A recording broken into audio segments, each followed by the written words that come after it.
Okay, Dr. Walensky, can you hear us? I can. Can you hear me? Great.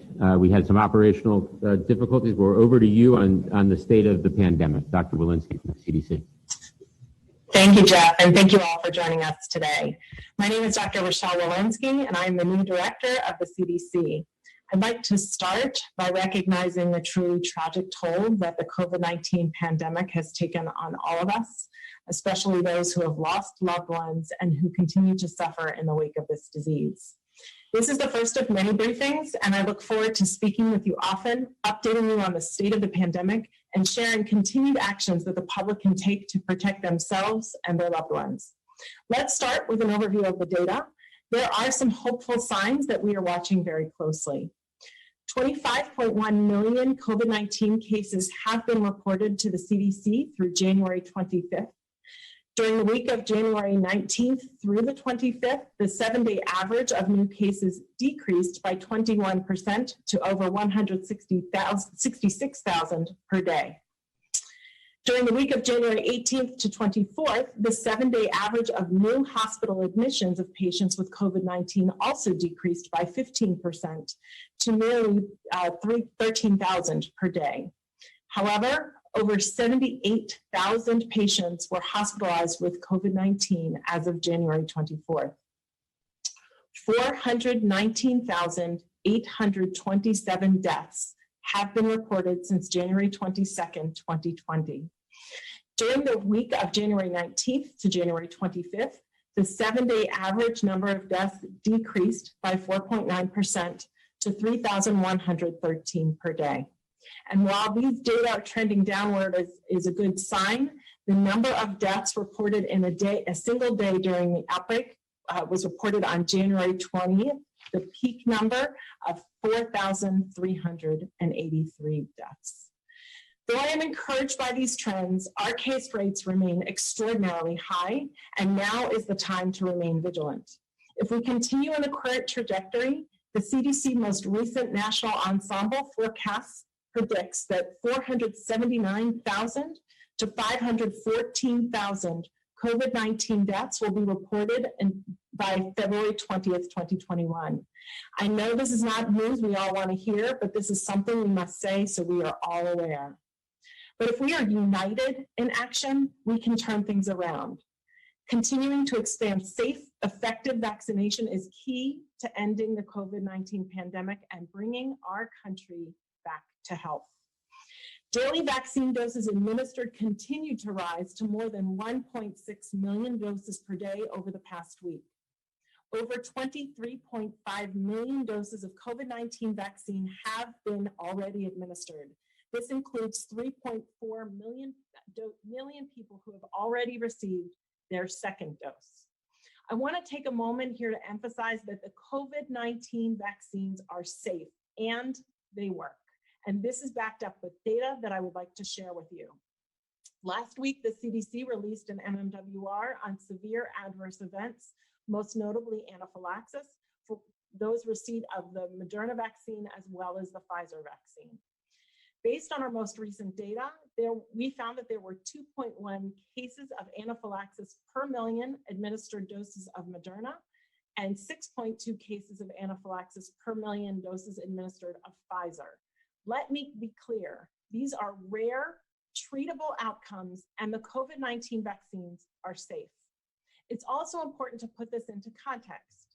The risk of getting sick with COVID-19 are much higher than the risk of allergy or anaphylaxis from the vaccine. In the US, sadly, approximately 16,500 people for every 1 million who are diagnosed with COVID will die. And while anaphylaxis can be scary, there are effective treatments and patients generally do quite well. It's also important to note the mild side effects, like pain where you got your shot, feeling feverish or tired, and muscle aches after getting your shot. These are all normal and expected part of getting the vaccine, especially the second dose. And these symptoms mean that your immune system is revving up and the vaccine is actually working. CDC is actively monitoring for safety signals associated with these vaccines, and we are committed to sharing those safety data with you as they emerge. Also last week, CDC updated guidance to reduce barriers associated with returning for a second vaccine dose on a specific date, or when circumstances change between a first and second dose. There are two important updates that I want to clarify. First, in our updated guidance, the CDC still recommends that people get their second dose as close to the recommended interval as possible. That would be 3 weeks for the Pfizer vaccine and 4 weeks for the Moderna vaccine. However, we also know that life can get in the way and that some of those doses may be missed in the best time window.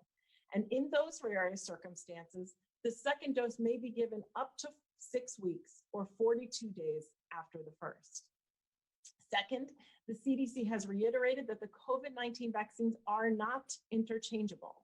However, it's also true that in extremely rare circumstances, people may not simply remember or have documentation of which first dose they received. In these extremely rare situations, we have said that any available mRNA COVID-19 vaccine may be administered as the second dose if people are unaware of which first dose they received, and that would be at least 28 days after their first. I also know that there are concerns about variants. Viruses mutate, and we have always expected that variants would emerge, and we have been looking for them. The variants have been identified recently seem to spread more easily. They're more transmissible, which can lead to increased number of cases and increased stress on our already taxed healthcare system. In the United States, 308 cases of B.1.1.7 variant that originated from the UK have been confirmed in 26 states as of January 26th. We also identified this week our first case of the P1 variant in the United States in Minnesota. To date, no cases of the B.1.351 variant that was first detected in South Africa has been identified in the US. CDC is committed to working with international and state and local partners and increasing surveillance to monitor the situation and share as soon as we learn more. The emergence of variants underscores the need for public health action. First, get vaccinated when it's your turn. Also, some people may need help getting vaccinated. Please consider helping your neighbors and loved ones schedule or travel to their appointments. Second, wear a mask, practice social distancing, and wash your hands. And finally, now is not the time to travel. But if you must, be safe and follow the CDC guidance. This includes wearing a mask as well as testing and the quarantine protocol. Please do your part to get cases down by simply taking these actions. Thank you. I will now turn it over to Dr. Fauci, who will share some scientific updates.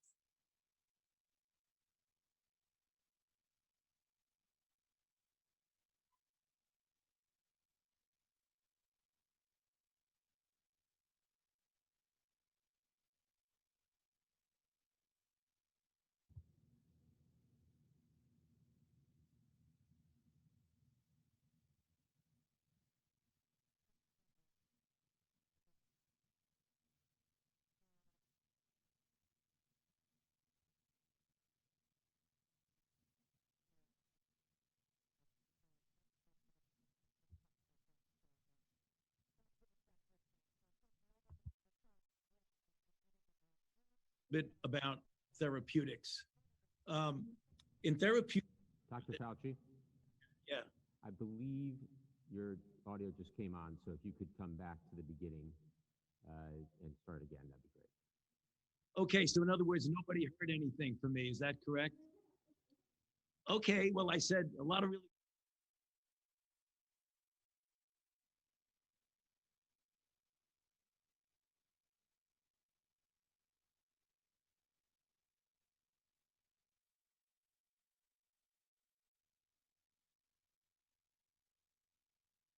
of concern that Dr. Walensky mentioned. When you think in terms of therapeutics, you think in terms of therapeutics for advanced disease and therapeutics for early and moderate disease. But also buried in that is targeting the virus itself versus targeting the aberrant inflammatory responses that often are the source and the cause of the morbidities and mortalities that we see with this particular disease. So first, if you look at the therapeutics for moderate advanced disease, one of the ones that is shown clearly to be very efficacious is dexamethasone in people who are hospitalized, who are on ventilators or have high flow oxygen requirements. It is shown to significantly diminish the 28-day mortality. There have been a group of studies such as baricitinib and remdesivir, which have received an emergency use authorization. Moving over to the left-hand part of the slide, there are a number of interventions that have been used for more early or moderate disease. For example, remdesivir, which is a direct antiviral, has received FDA approval, and a variety of monoclonal antibodies have also received emergency use authorization, as have convalescent plasma. Other antivirals, hyperimmune globulin, and things like anticoagulants are currently in clinical trial. One comment about things like monoclonal antibodies and convalescent plasma, since they are giving antibody to someone who would need a direct antiviral effect of the antibody, it is best to use it early before individuals actually have had the opportunity to progress. And that's what we're going to be seeing in the future, is an attempt to, as early as possible, get these interventions to the patients in their particular state, hopefully as outpatients, if we can logistically get that done. If we can move on to the next slide, and that is vaccines. As many of you know now, the federal government has been involved either in the development of and or the facilitation of the testing of a number of vaccines that represent 3 separate platforms. Shown on this slide is what we all know is the extraordinary, efficacious, and safe results of the Moderna and the Pfizer-BioNTech product, with 94 to 95% efficacy and a good safety profile, both having received an EUA. What we're looking at closely now is others that you see on the slide, Janssen, AstraZeneca, and Novavax, which are in various states of trial. Of particular importance that you'll be hearing about likely within the next few days to a week are the results from the Onsen Jj Trial. And the reason they're important, it relates to some of the things that Dr. Walensky said. And that is, it's a phase 3 trial with a different platform, a human adenovirus vector, but it is going to be looking at efficacy not only in the United States, but also in South Africa and in Brazil. So we will get a good feel from those, I believe we will. We'll let the data speak for itself. But what we will see was the relative efficacy against the wild type virus that is predominantly in the United States, as well as the South African isolate, which in fact is something that we will be able to get a feel for the efficacy there. So we'll have some comparative efficacy, which will inform us on where we would go if the eventuation occurs that we do have that particular lineage that would take seat itself in the United States. So let me move on to the last slide, because that relates to what I said. Dr. Walensky gave you a good feel for the distribution of the various lineages, the 117, which is in the UK, the 351 South Africa, which I just mentioned, and the P1 in Brazil.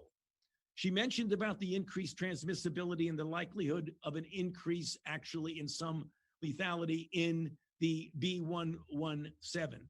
The important question that people ask is, what is the impact on both monoclonal antibodies and on the vaccine-induced antibodies related to the vaccines that we are currently distributing now? When you're looking at the 117, namely what we refer to as the UK variant, what we're seeing is a very slight, if at all, impact on vaccine-induced antibodies and very little impact on anything else. So we are covered with that. Things get a bit more problematic when you go to the 351, or what we're seeing as the dominant one in South Africa, because in that regard, there is a moderate diminution, namely a multifold diminution in the in vitro neutralization by vaccine-induced antibodies. However, and this is an important however, it still is well within the cushion of protection. So you could diminish the vaccine-induced antibody efficacy by a few fold and still be well within the protective range of the vaccine. And that's the reason why you've seen announcements that actually the vaccines that we're using are still effective.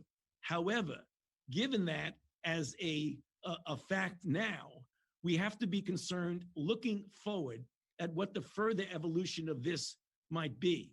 Now, I want to make one mention about the monoclonal antibodies because they are more seriously inhibited in the sense of impacting on their efficacy by this South African strain. That's the reason why there will be attempts to develop even other antibodies that might be able to avert this particular problem. So looking forward, what we plan to do in collaboration with the companies is to develop what we would call alternative or boosts that would use the same platform, but that would incorporate a particular immunogen that would address these particular variants. And for that reason, we will always want to be a step or two ahead of what might be a problem in the future. So I'll stop there now and hand it over to Andy Slavitt. Thank you, Dr. Fauci. My audio on? Yeah. Thank you, Dr. Fauci, and also thank you, Dr. Walensky. The country is truly lucky to have the two of you leading the charge on both our nation's best scientists and our nation's best public health officials. I want to pick up where Drs. Walensky and Fauci left off, public health and science. I'm going to talk about another topic, which is execution of the plan to combat the COVID crisis, namely the strategy, the progress, and the challenges, openly and transparently. Now, to begin, I'd like to start with one of the core pillars of our plan, and that is the equitable healthcare access and outcomes for all Americans. So let me introduce Dr. Marcella Nunez-Smith, who is head of the Health Equity Task Force, to make some comments on where we stand as a country in the battle to make sure we get every American equitable access to the medical care and the vaccinations that they need. Great. Thank you so much, Andy. And that's correct. Equity is absolutely a foundational component of our national plan. There's the moral imperative. It's simply the right thing to do to ensure that those who are hardest hit or at highest risk have the opportunity to stay safe and healthy through this pandemic. And there's also the science of it. We cannot beat this virus without making sure we're executing a plan that works for all communities. So we've committed to taking an equity lens to every aspect of this pandemic response. That includes minimizing the risk of getting infected, and for those who get COVID, minimizing the risk of hospitalization or death. So that includes ensuring access to PPE, testing, treatments, and vaccines. It also includes making it possible for people to safely quarantine and isolate and to monitor the impacts of long COVID. So from what the data show us, we still have a long way to go. Latino, Indigenous, and Black people in America are dying at high rates from COVID-19. And folks in rural communities have case and death rates that continue to climb, and they're dying at higher rates than people in metropolitan areas. So by race, ethnicity, sexual orientation, gender identity, disability, geography, based on where you live, COVID-19 is leaving a terrible imprint on far too many communities. Next slide. So the president took immediate action to combat COVID-19 health equities. Last Thursday, President Biden signed an executive order on ensuring an equitable pandemic response and recovery. And a key part of his approach to ensuring equity is through the COVID-19 Health Equity Task Force. So this task force is responsible for providing specific recommendations to the president through the COVID-19 response coordinator for mitigating the health inequities caused or exacerbated by the COVID-19 pandemic, and also for preventing these kinds of inequities in the future. The task force will include individuals with insights into these groups that have been hardest hit. So their role will be advisory in nature, but the president has asked them to make some recommendations on a range of issues. Optimally allocating COVID-19 resources by agencies and by state, local, tribal, and territorial officials. Dispersing COVID-19 relief funds in a way that advances equity. Ensuring effective culturally aligned communication, messaging, and outreach to our hardest hit communities, and addressing ongoing health inequities faced by COVID-19 survivors that may merit a public health response. So it's going to be essential that we collect data for the hardest hit communities and identify data sources that would enable development of short-term targets for pandemic-related actions, and address longer-term data shortfalls and challenges to better prepare and respond to future pandemics. So we will be announcing the members of this task force soon, as President Biden is adamant they hit the ground running, especially now as so many people and communities are disproportionately hurting from this pandemic. And for the last slide, finally, it's critical everyone has equitable access to all of the resources necessary to make it through this pandemic. And that includes equitable distribution of COVID-19 vaccines to all communities. So all Americans, everyone in our country, should have the benefit of a safe, effective vaccine that can prevent them from getting sick or dying from COVID-19. It takes intention and deliberate action to advance equity in this vaccine distribution process. So we're going to do that through a series of important actions. We're leveraging data sources, both from government and other sectors, to find and remedy inequities. We're limiting all out-of-pocket costs for vaccines. Your ability to pay should not play a role in your decision of whether or not to receive this vaccine. We're removing structural barriers to access in underserved communities. We'll do this by making sure that it's convenient and accessible to get to vaccination sites, by increasing the clinical and community-based workforce for outreach, education, vaccination, and wraparound services. We're working to make sure that transportation and paid time off are available so people can make it out to get their vaccine. We're going to increase and support core venues of vaccination, including federally qualified health centers. And Andy's going to talk about some of our other venues for vaccination that we're ramping up. But it will be important to make sure vaccine is available for everyone. And oftentimes that will mean bringing the vaccine right to people. So next, we're already talking to states about their pandemic plans and strategies for equity. We're here to provide technical assistance when needed. But when local health officials are making great progress in equity, we're sharing some of those great ideas with their peers around the country. And finally, we're launching a robust national public education campaign to make sure people know about this vaccine, the facts, and not the misinformation. We want people to know that the vaccines are safe and effective. We want everyone to be able to make decisions with the best information possible. And we're going to make sure that the information comes to them in places and in ways that are most likely to reach them. It's critical this public education work be very local in nature. Critical that we in the federal government support the relationships that already exist between faith and community leaders and their communities.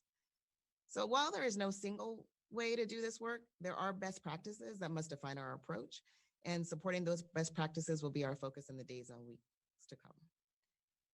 So there's so much to do to get through this pandemic, and we want to make sure all communities are cared for and supported along the way. So with that, I'm going to turn it back over to you, Andy. Thank you, Dr. Nunez-Smith.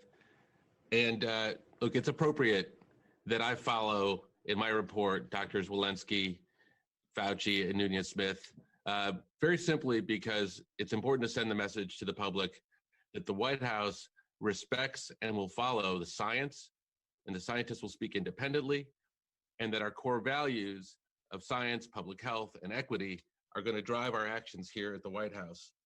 The president launched a national strategy just as he assumed office on the second day. And at the heart of that plan is the most aggressive actions possible to stem the pandemic and follow the science. So Dr. Walensky spoke about the high levels of spread still in this country, even as they decline. Dr. Fauci talked about the threat from the new variants. And Dr. Nunez-Smith spoke about our difficulty and challenges in getting access to vaccines all across the country. So given those realities, accelerating the availability and the administration of vaccines are all the more important. So it's been a busy 7 days. You've seen us begin to execute our strategy. We've set up a team, began working with states and vaccine manufacturers, launched community vaccination centers, taken action to improve supply, revise travel restrictions, and more. Now, I know that many Americans are anxious and eager to get vaccinated. I want you to know we're taking this issue on with incredible urgency and purpose, despite not inheriting a fully develop strategy or the infrastructure to make vaccines readily available to Americans as quickly as they need to be. So far this week, we've been hitting our target of an average of 1 million vaccinations per day, necessary to meet the president's early commitment to administer 100 million shots in 100 days. Now, as you heard from the president this week, he is pushing us to view 1 million per day as the floor, not the ceiling.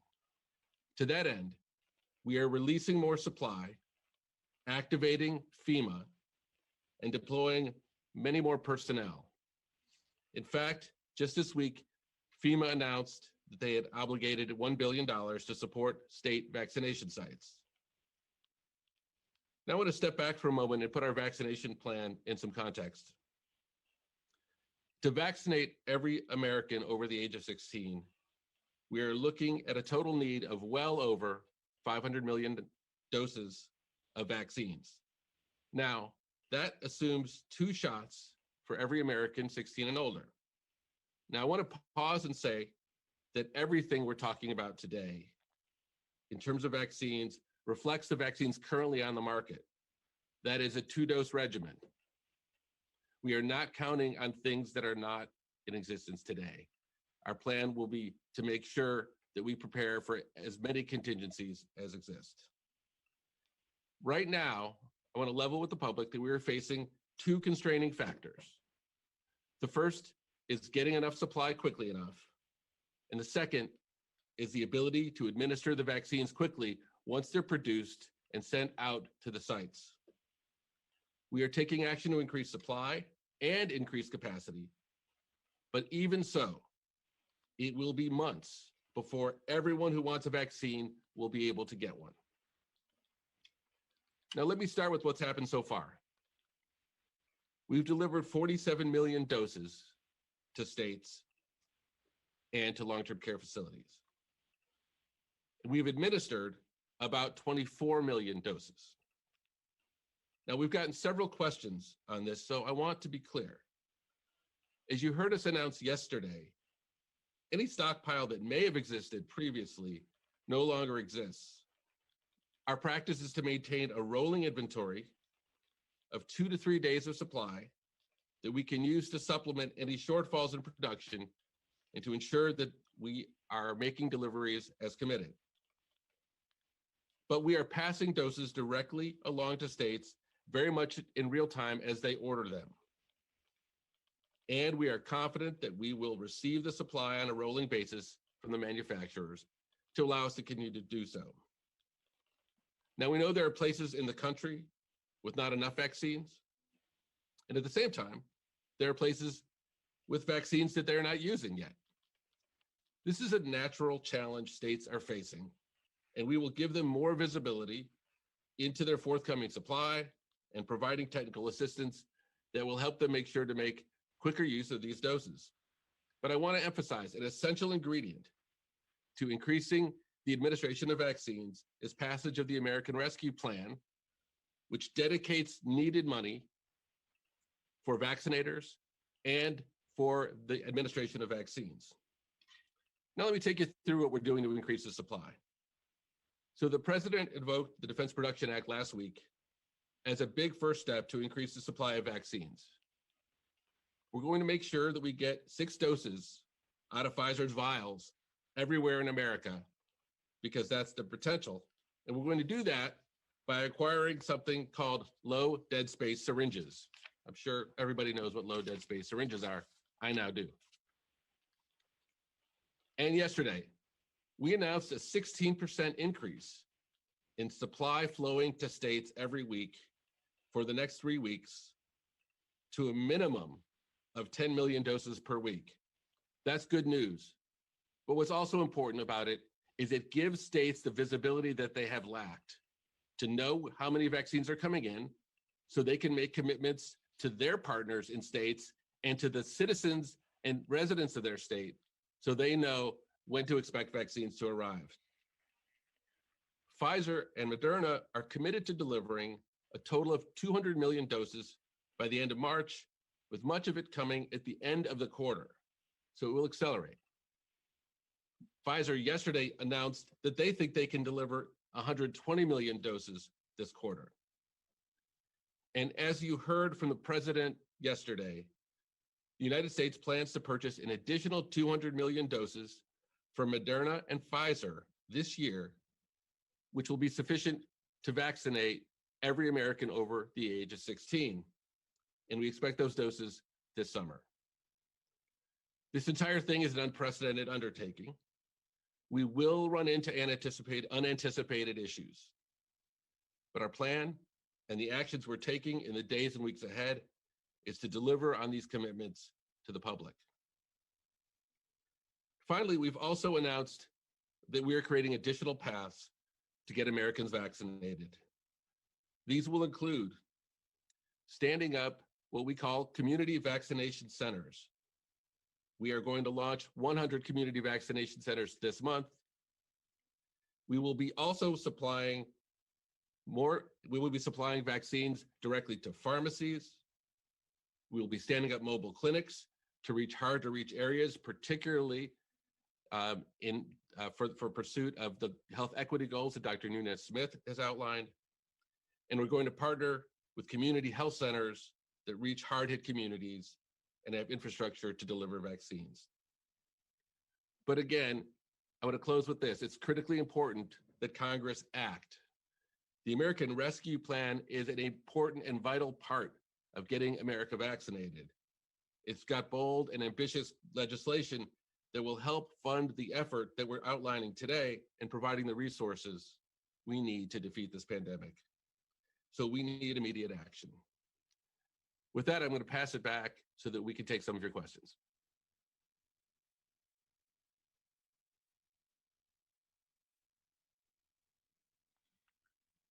Okay, great. If folks have a question, you can use the raise hand feature on your screen, and we will try to get to as many as we can here in the time that we have left. So let's start with Angeli at Yahoo News. You should be unmuted.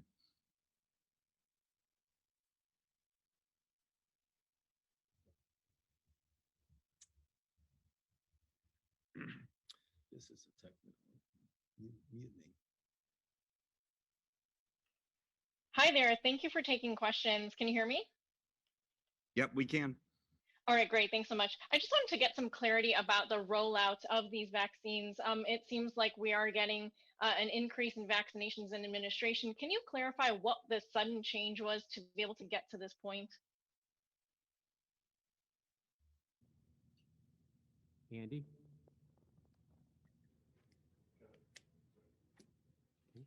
Andy Slavitt, can you hear us?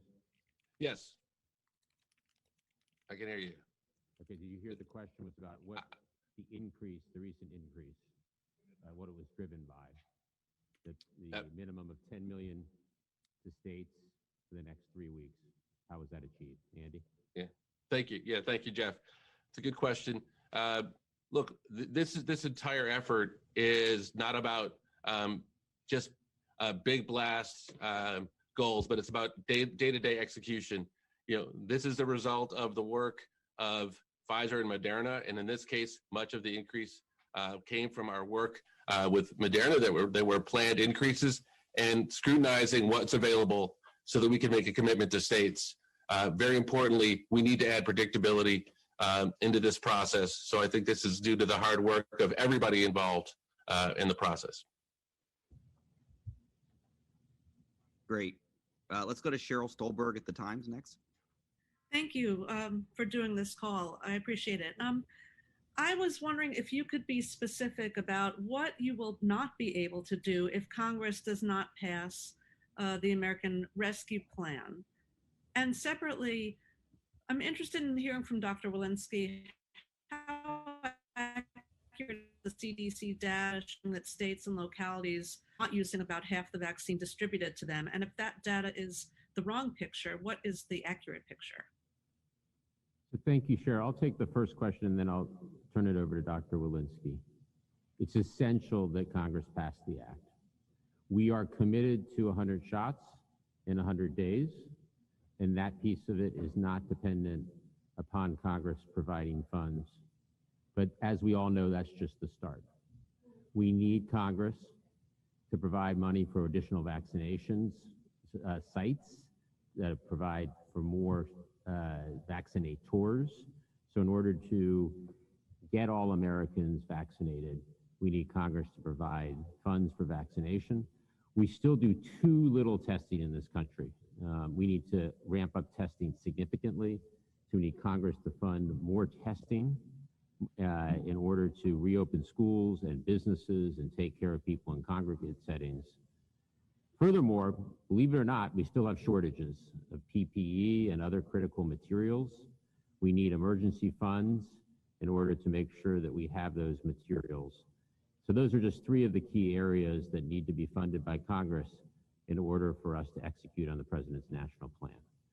Maybe you can repeat the question for Dr. Walensky and I'll hand it over to her. Yes, the question for Dr. Walensky is, how accurate is your data showing that states and localities are using only half the vaccine supply? And if that is not the real picture, then what is the accurate picture? Yeah, it's a great question. We have a database that actually looks at the vaccine supply. I want to reiterate that, not all vaccine that is sort of allocated or delivered or whatnot is available for inserting into people's arms, and that where in the pipeline that is varies by the day of the week, whether it's available that singular day. We are working very hard in ensuring we understand exactly where the vaccine is on any given day, and the reporting of the data is actually also behind. So we're getting when vaccines are reported rather than when they are actually administered. So much of our work over the next week is going to make sure that we can tighten up the timelines, understand where in the pipeline the vaccine actually is, and when exactly it is administered. Yeah, I want to make 2 points. One, most states are getting better at putting needles in arms, and the federal government is beginning to support those efforts through all the vehicles that Andy described in partnership with the states. Some of what is the states are have right now is inventory to do the very, very important second shot. So I think it's important that when you're looking at states' inventories, that you recognize that some of that inventory is being held for the very important second shot, which we all believe that everyone should follow the FDA guidelines, as Dr. Walensky said earlier. So states are getting better. The federal government is ramping up its support. We got a long way to go, and we're very committed to the 100 million shots in the first 100 days. Great. Let's go next to Ed O'Keefe at CBS News. Thank you all for doing this. A few kind of questions about the Defense Production Act and the aspects of sort of how the administration can maybe hasten the production of vaccine and related products. Regarding these new doses from Moderna and Pfizer that you all announced yesterday, have those two companies specifically told you when these extra 100 million doses will be available? I know some administration officials said yesterday, over the course of the summer. Moderna said third quarter of 2021. That's a broad range, and so I'm curious if you can sort of narrow that down. And why isn't it being used yet, the DPA, to perhaps compel other companies or even other pharmaceuticals to help make already approved vaccines? So Ed, let's take it a question at a time. Andy, why don't you start with the DPA and then also touch on the likely delivery of the additional 200 million doses? Great. Yeah, thanks for the question. The Defense Production Act is a very important vehicle for us, and we have an entire team that's focused on how to maximize and speed supply. Now, at its first instance, getting the syringes and all of the other ancillary capabilities necessary to get Americans their vaccines is one of the core areas. We've identified 12 areas where the president has authorized us to use the Defense Production Act, including masks, including more testing, including many spaces. To the very specific question of whether or not a factory can be retrofitted to mass produce another vaccine, that's something that's under active exploration. As you can imagine, it's not as simple as walking in and flipping a switch. These are delicate processes, very sterile processes, and have to be done in a way that actually completely works. But we will not be afraid to explore every option to get more vaccines to the public as quickly as possible. As for the timing of the Moderna and Pfizer contracts, I think, look, it is no secret that it is our goal to accelerate that as much as possible. To the extent that we run into those physical limitations, we have to make sure that the vaccines that are produced are done the right way so that we can sign off and get them to the states and get them to the public. So right now, that looks like sometime over the summer. So hypothetically, then, what you're saying is you're exploring the possibility of, say, again, just hypothetically, potentially having someone like Merck produce the Moderna vaccine by using the DPA to do that. Well, I don't want to talk about specific names per se, but I will say that we are exploring every possible option. We do not believe that in a emergency crisis situation that we're in, that it is responsible to just pick one path and pin our hopes on that. Obviously, there are other vaccine manufacturers that are submitting emergency use authorization applications. There are other manufacturers that are not pursuing their own vaccine. And for all of those, we will be looking at ways to accelerate. But when we make a commitment to the public, we don't want to make a commitment to the public based on things that have not been accomplished. We want to make our commitment based on the things that we know about today. And that's why we're talking about through the course of the summer. We'll do everything in our power, of course, to accelerate that. Yeah, I think, Ed, just to summarize it, this is a national emergency. 400,000 people have died. Everything is on the table across the whole supply chain, from the deadweight syringes to other pharmaceutical companies, to anything we can do to increase the vaccine supply and the timing of the delivery is on the table, and we will execute accordingly. Great. Let's go to Kristen Welker at NBC News. Thank you so much. A couple of questions. Just to follow up on Ed, I just want to be very clear. Has the president actually signed the DPA? And can you speak to the timeline? You raised the issue of summer. And just so that we're clear on the expectations by the end of summer, President Biden said that he was confident by the end of summer, 300 million people would be vaccinated. Is that still your expectation?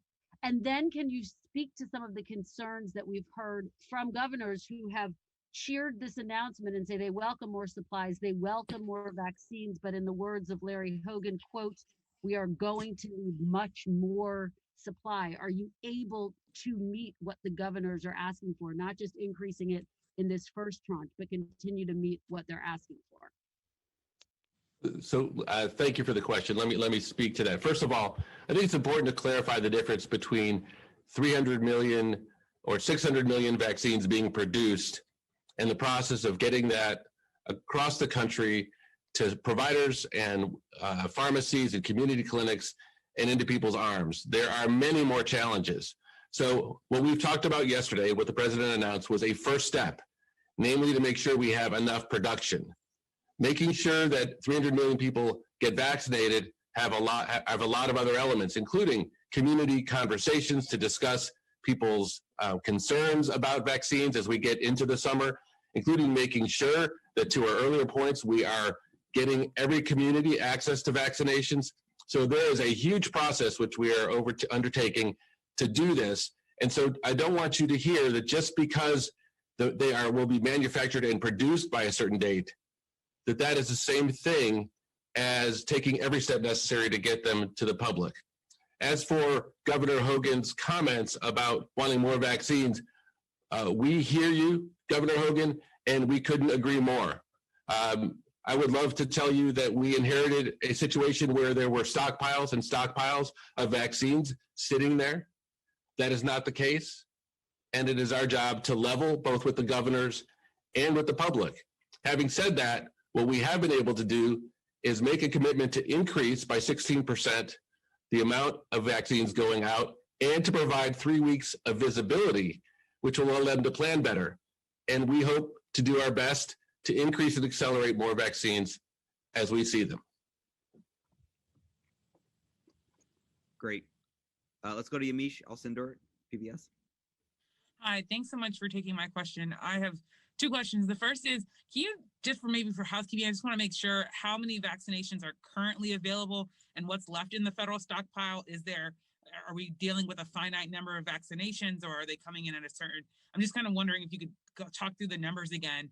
And then the second question I have is, what percentage of vaccinations, people that are already vaccinated, is coming back with racial and ethnicity information? Because I'm wondering how we know who is getting what and how you're gauging success when it comes to the people that are getting vaccinated. So Andy, why don't you take the first question and Dr. Nunez-Smith the second, please. Yep. So to date, we've delivered 47 million vaccines to states. And we are committed to delivering an additional 10 million per week for the next 3 weeks to states. Now, we do not keep a stockpile of a large number of vaccines.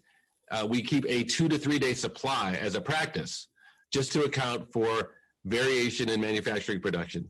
That's it. The rest moves out to states.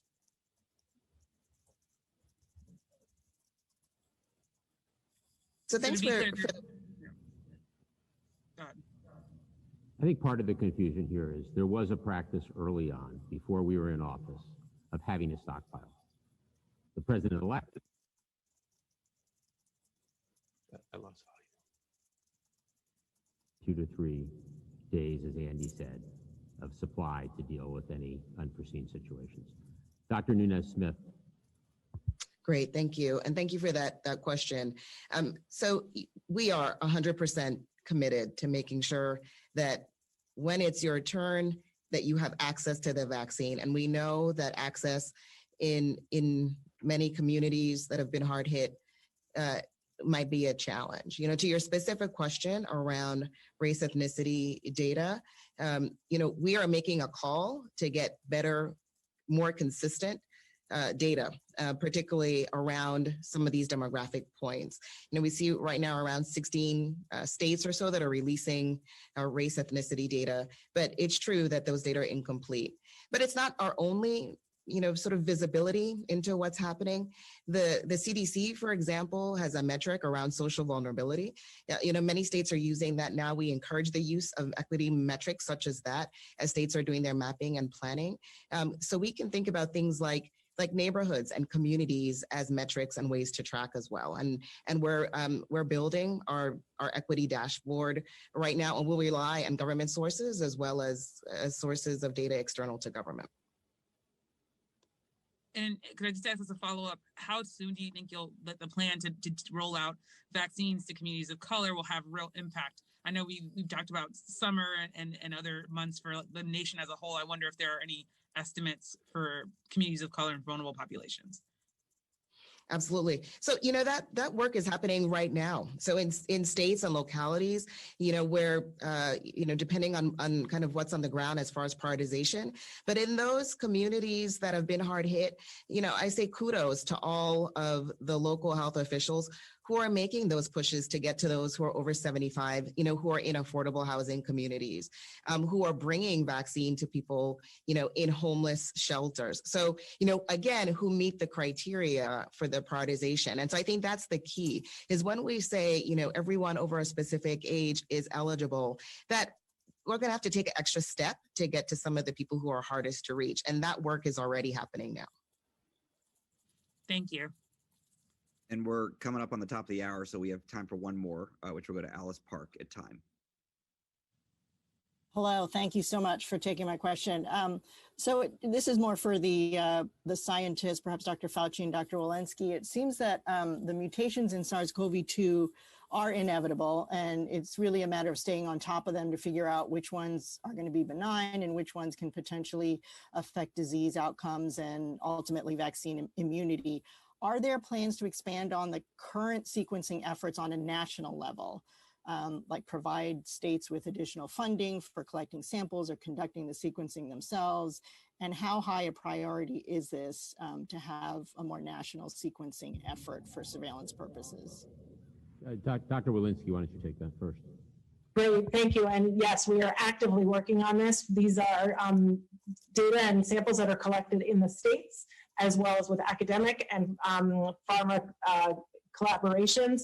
I will highlight again, there's money in the American Recovery Act to move this forward. And we really need to have access to those resources to do the amount of sequencing and surveillance that we need in order to be able to detect these when they first start to emerge.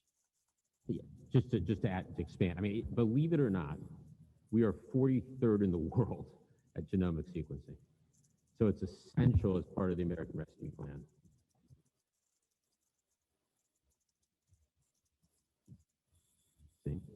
To stop the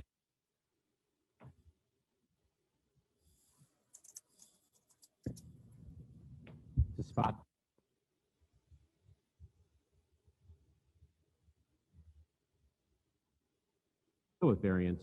I'm getting signal that I'm going in and out. Can you hear me now? Okay, so I'll back up for a second. We're 43rd in the world in genomic sequencing, totally unacceptable. As part of the American Rescue Plan, we remedy that situation and do the appropriate amount of genomic sequencing, which will allow us to spot variants early, which is the best way to deal with any potential variants. Dr. Fauci? Yeah, one other thing I think people need to understand is that, as we all know, RNA viruses mutate all the time. That's what they do. That's their business. And there are very few, but they do happen, occurring. That is, that you get one that has a functional relevancy to it, the way we've seen with greater transmissibility, possibility of greater virulence, but also importantly for us, what I mentioned in my opening comments is that what is the relationship between the mutant and the induction of antibodies by the vaccines that we do. So supplementing what Dr. Walensky said, that together with the CDC's expansion in getting more real-time sequence genomic surveillance, the NIH will be collaborating with the CDC in looking at what the functional characteristics of these are. For example, we will be monitoring in real time the effect of antibodies that we induced with the current vaccines and with future vaccines as to what impact they have on the ability to neutralize these mutants. And as we see them getting further and further to a more vulnerable part, that's when we trigger the kinds of things that I mentioned in my opening remark, namely making a version of the same vaccine that in fact would be directed specifically against the relevant mutant. And all of that is going on in real time, literally as we speak.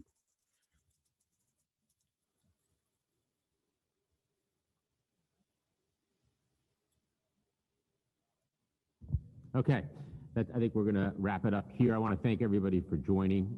As you can see, lots of information on the disease front coming from CDC, Zients, Dr. Fauci, and the operations from Andy Slavitt. We